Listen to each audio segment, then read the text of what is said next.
Okeke, please open your eyes. No, don't do this to me. You were just talking to the children. Please, somebody help me. You promised me this family would always stay together. You cannot leave me alone with 4 children. Okeke, please. It has finally started. 1 man gone. 5 more to go. As long as Ngozi's children live, my own children will never have peace in this house. I will remove every one of them, and nobody will ever know. Ngozi, my chest is burning. Something is wrong. Protect the children. Be careful, woman. The spirits helping you today can destroy you tomorrow. If you break the rules, the blood you sent into another person's house will return to your own house. But by then, it will already be too late.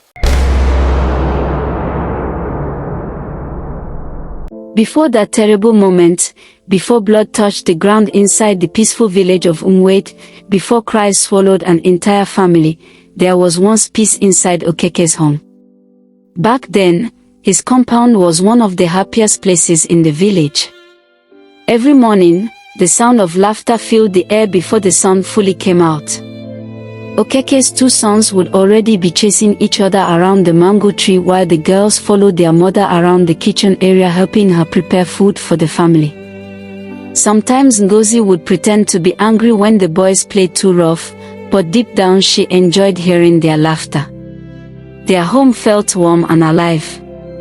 Okeke loved that peace more than anything. He was not the richest man in the village, but he was respected because of the way he treated his family. He spoke gently to his wife. He worked hard on his farm every day. He always returned home before dark because he loved eating dinner with his children. Many men in the village secretly envied him. Whenever elders gathered under the big tree near the village square, people often used Okeke's family as an example of what a peaceful home should look like. Some women even prayed for husbands like Okeke. But sadly, not everybody was happy seeing another man living in peace.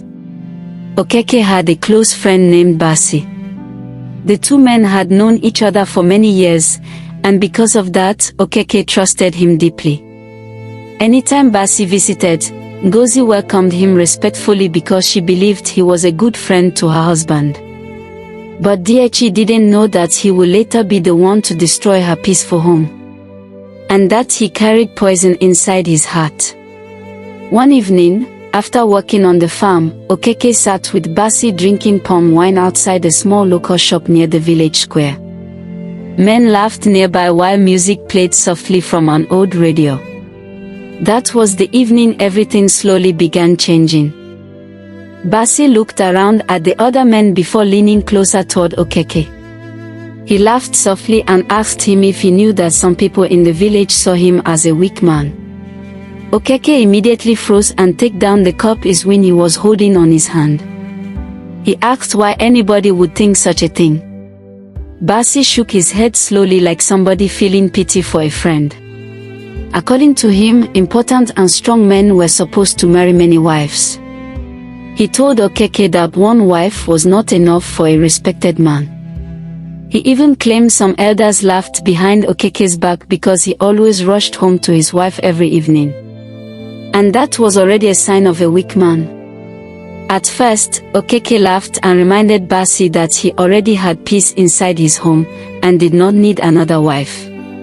He also reminded him that Ngozi had suffered beside him when he had nothing, since from childhood. But Basi refused to stop.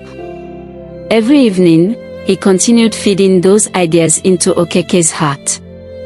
Sometimes he mocked him. Other times he acted like a caring friend. He would tell Okeke that for a man to be truly respected you must be surrendered by many children and wives. Little by little, those words started entering Okeke's mind. Ngozi noticed the changes before anybody else. She noticed how quiet her husband suddenly became whenever marriage discussions came up. She noticed how distracted he looked during dinner. Some nights he barely touched his food. One night, after the children had gone to sleep, Ngozi quietly asked him what was troubling his mind. At first, Okeke said nothing is troubling him, just work stress. But after she kept asking gently, he finally admitted the truth to her. He told her that Basi believed people did not respect him because he had only one wife. The moment Ngozi heard those words, she became so much annoyed immediately. She kept quiet for a long time. Then she softly warned him that bad advice could destroy a peaceful home faster than fire. But sadly, Okeke did not fully listen to her. Weeks later, the village held a big festival. Drums filled the air. Women danced happily. Children ran around laughing while traders sold roasted yams and palm wine near the square. That was where Okeke saw Amora for the first time. She stood among other women carrying a clay pot on her head while smiling softly. The moment Okeke looked at her, Basi noticed immediately. That same day, Basi arranged for them to meet properly. Amora spoke gently. She lowered her eyes respectfully whenever Okeke spoke. She acted calm, humble, and innocent. Unknown to Okeke, everything was just an act. Behind Amora's soft smile was a dangerous heart filled with greed and evil. Months later, despite Ngozi's tears and warnings, Okeke married Amora as his second wife. That decision became the beginning of his family destruction. The day Okeke announced his plans to the family, silence swallowed the entire room. Ngozi could barely believe what her husband was saying. After many years of suffering beside her husband faithfully, another woman was suddenly entering their home. Even the children felt the tension immediately. The older daughter started crying quietly. The younger boy looked confused. But pride had already entered Okeke's heart deeply. The marriage ceremony happened with dancing, food, and celebration. Villagers smiled and congratulated him, same to that his best friend congratulating him for making the right choice. But inside Ngozi's heart, something had already broken. She was not happy at first. But after some days she took it as the reality of life. At first, Amora acted like the perfect second wife. She greeted Ngozi respectfully every morning. She helped cook food. She spoke softly to the children. Some villagers even praised her behavior openly. After some years, strange things started happening inside the compound. The children began fighting over small things. Lies and confusion entered the home. There was no peace again in the compound. Anytime Ngozi complained about Amora's behavior, Amora immediately cried and acted innocent. Because of that, Okeke always defended her. As time passed, he slowly became colder toward his first wife and children. Then one night, Ngozi noticed something frightening. She woke up suddenly and realized Amora's sleeping mat was empty. Curious and worried, she quietly stepped outside. That was when she saw Amora returning from the bush path dressed with a white gown and red head tie. Their eyes met in the darkness. And Ngozi became afraid. The next morning, she tried questioning Amora. But Amora only smiled calmly and pretended not to understand what she was talking about. After that night, strange sickness entered the compound. The youngest boy suddenly developed a serious fever. Chickens began dying mysteriously. Okeke's farm business started failing. Every day, tension grew heavier inside the home. Still, Amora continued pretending like nothing was wrong. Then came the terrible day everything changed. Okeke had returned home looking weak and uncomfortable. At first, everybody thought he was simply tired. But moments later, he suddenly collapsed onto the ground. Blood slowly began coming out from the corner of his mouth. The children screamed immediately. Ngozi rushed toward him crying helplessly.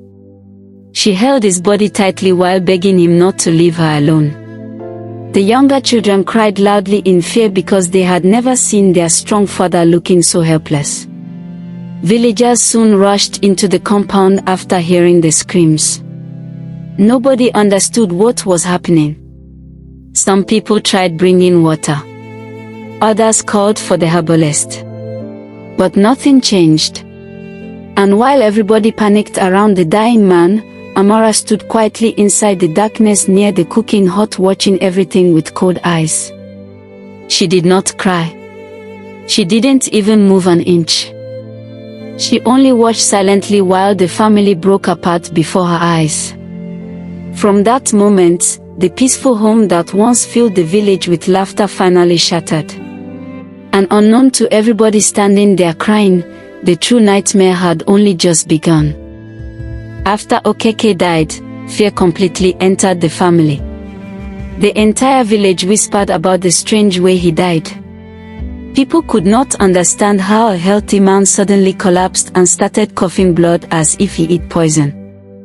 Women gathered outside Ngozi's compound discussing it quietly.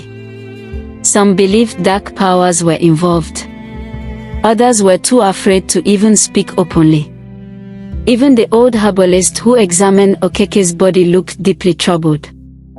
Before leaving the compound, he quietly warned Ngozi to protect her children carefully. Those words never left her mind. The next night, fear pushed Ngozi into doing something dangerous. After everybody slept, she secretly followed Amora into the forest. The moonlight barely showed the narrow path through the bushes which she is walking. Ngozi's heart beat heavily as she followed from a distance. Eventually, Amora stopped near a small hidden hut deep inside the bush. Everybody in the village feared that place. People believed dangerous evil powers lived there. Ngozi quietly moved closer and listened. What she heard nearly made her to scream. Inside the hut, the native doctor reminded Amora that Okeke was already gone, but the children and Ngozi still remained. Then Amora answered coldly that as long as Ngozi's children stayed alive, her own children would never inherit everything. At that moment, Ngozi realized the terrible truth. Her husband had not died naturally.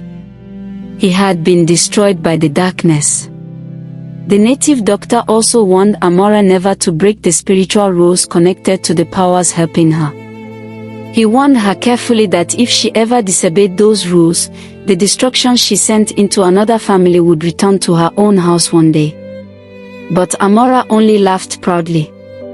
She believed nothing could ever happen to her and her children. Ngozi escaped before Amora could discover she had been listening. From that moment onward, she lived in constant fear for her children. Sadly, the nightmare had only just begun. One by one, tragedy entered the family. First, Ngozi's older son disappeared while fetching water near the river. The entire village searched all night carrying lanterns through the darkness. Ngozi cried his name until her voice became weak. By morning, villagers found the boy's body near the riverbank. The pain nearly destroyed Ngozi completely.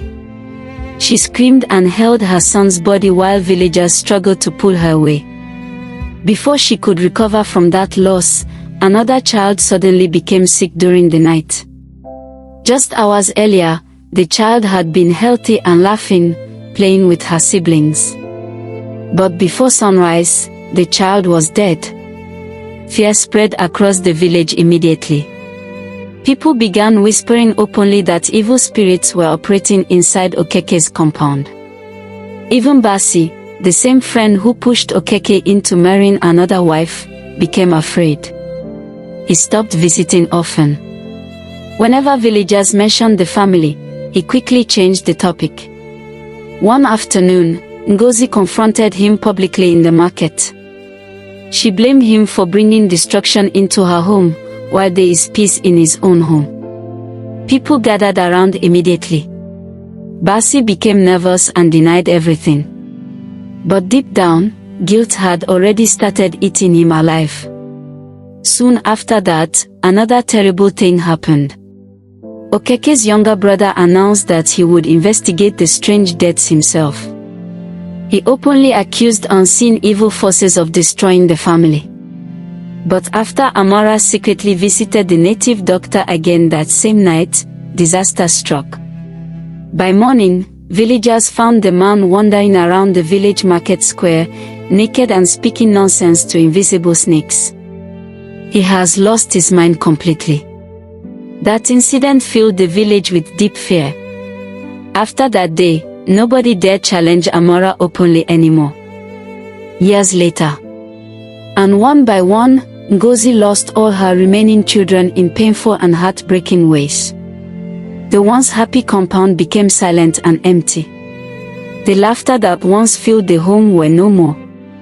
Ngozi slowly became weak from grief. Meanwhile, Amara believed she had finally won. Her own children became the only heirs to Okeke's lands, farms, and properties. People respected her because of her wealth. Slowly, she started having pride. That pride eventually became her downfall. One evening, Amara returned to the native doctor again. Once again, he warned her never to break the spiritual rules connected to the powers protecting her. But Amara had already become too proud. She believed nobody could touch her anymore. Then disaster suddenly entered her own home unannounced. Her two older sons died instantly in a terrible motor accident while traveling to the city during heavy rain. The news shattered Amara completely. For the first time in many years, real fear entered her heart. But things became even worse after that. Her remaining two children slowly started losing their minds. They talked to invisible people. They laughed alone during the night. Sometimes they removed their clothes in public and wandered around the village like homeless people. Amara did everything she could in order to save her children, but it all in vain. She visited different native doctors desperately. She carried sacrifices from one village to another. But nobody could help her anymore. She even visited her own personal native doctor, but he said nothing will be done again. Because she had followed the rules and regulations and she will have to face the repercussions. Soon, villagers began whispering that the curse had returned to her own house. Fear and guilt slowly destroyed Amara. She stopped sleeping peacefully in her house. She claimed the spirits of Ngozi's dead children haunted her every night. Sometimes villagers heard her screaming alone inside her room. Then one afternoon, the final judgment finally came. The village market was busy that day. Women sold tomatoes and pepper while children were playing around shops. Suddenly, people heard loud screaming coming from the road. Everybody turned in shock. Amara was running wildly toward the market square. Her clothes looked rough. Her hair was scattered. Madness had completely taken over her mind. In front of everybody, she began confessing everything. She admitted that she used dark powers to destroy Okeke and his innocent children because she wanted all his wealth and inheritance for her own children. The market became silent immediately. Villagers stared at her in horror while she cried, begged for forgiveness, and screamed that the spirits were burning her alive. Then suddenly, blood started coming out from the corner of her mouth. Exactly the same way it happened to Okeke years earlier. Moments later, she collapsed onto the ground and died instantly in front of the entire village. And standing quietly behind the crowd was Ngozi. Old, broken, alone. After losing her husband, her children, and her peaceful home, all she could do was close her eyes while tears rolled down her face. That was how greed, jealousy, bad advice, and evil finally destroyed the whole family which once had a peaceful and happy home. If you truly enjoyed this story, don't just watch and go. Subscribe to this channel and be part of this journey. We drop 2-3 African stories every week, stories that teach, shock, and open your eyes. Help us grow this channel by liking and share it to someone who needs to hear this story. Stay connected, more powerful stories are coming every week.